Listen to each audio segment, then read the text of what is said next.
Gather forth, internet dwellers. It is I, earthmanbrick, hopping back onto another MDF kit build. And we know what that means. Another funky little time-lapse. So, if you're feeling rubbish or down in the dumps, then this is the kit for you. TTCombat's garbage gargantuan, ginormously junky, debris dynamic trash truck. It comes on 3 MDF sprues and even has 6 little lights that come on an orange piece of acrylic plastic sprue. The online PDF instructions are pretty easy to follow, but I'll be taking some liberties with this build, like replacing the wheels for the tires we've made in a prior video, of which there will be links below. Make sure you click on them. To start out, I push out all the pieces from the sprue frame, using a sharp, thin blade to detach the nubs. Remember, safety first when it comes to knives, and always use them under adult supervision, especially since knives are still dangerous, even when used safely. Stay safe. But back to the build. You'll have noticed that I've been putting aside parts in a separate container.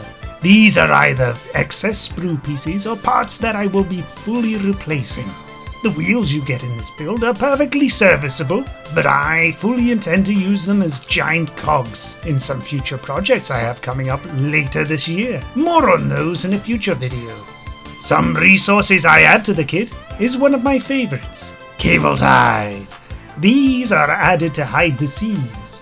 Another is acetate, that clear food packaging you get, used to make windows. Before the windows are added though, I put in a little interior, as it was missing a few essentials like seats and a steering wheel. The seats were made of layered card, and the steering wheel here made of a piece of a washer that was all nicely textured and drilled and pinned on.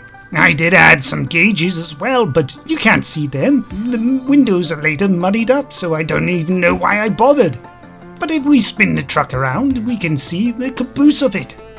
And there was a big gaping hole, with nothing on the sprue to cover it or put in place. So I took some packing peanuts, that's right, those little bits of polystyrene they use for packaging all your deliveries and the such like. They're rarely used now, but occasionally you'll find them. And some trash bags. Yes, you don't have to use trash bags though, you can also use part of your shopping bags, so long as you can encompass the area around it and then twist. Yes, twist the end and add a dab of super glue.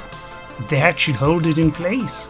And the best thing about using these polystyrene peanuts is that they're kind of spongy and also elasticated. So when you pinch them and squash them down, they pop right back out again, which is ideal for making trash bags, and it keeps it light as well. But alas, that would only cover the bottom of the truck. The rest of the gaping hole needed to be filled. Ergo, I made some industrial curtains using some card and foil sachet strips.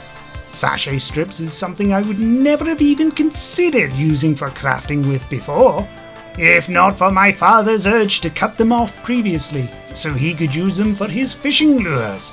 Turns out they're pretty darn useful, and the results here speak for themselves. Lastly, the finishing touch was to add a spot of card around the wing mirrors, giving them just a tad more detail, a subtle but minor improvement. So that's it.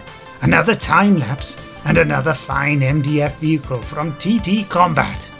Now I have a few more ready to assemble from the TTCombat that I'll get around to. And I'm speaking vehicles here, like the armored truck, the ambulance, and the police truck. But I'll be spacing them around other videos, as I have many more scratch builds, sculpts, kit bashes, and bases, as well as other MDF projects that I'm looking to do first. Mainly from other companies like Foreground and War Creedle Scenics. I do hope you enjoyed the video and found it useful. If you want to send me some love, then don't. I hate all of you and wish you'd stop watching this garbage channel, so I shall bid you good riddance. So get out of here before I develop Stockholm Syndrome or something and start liking you people. Bye.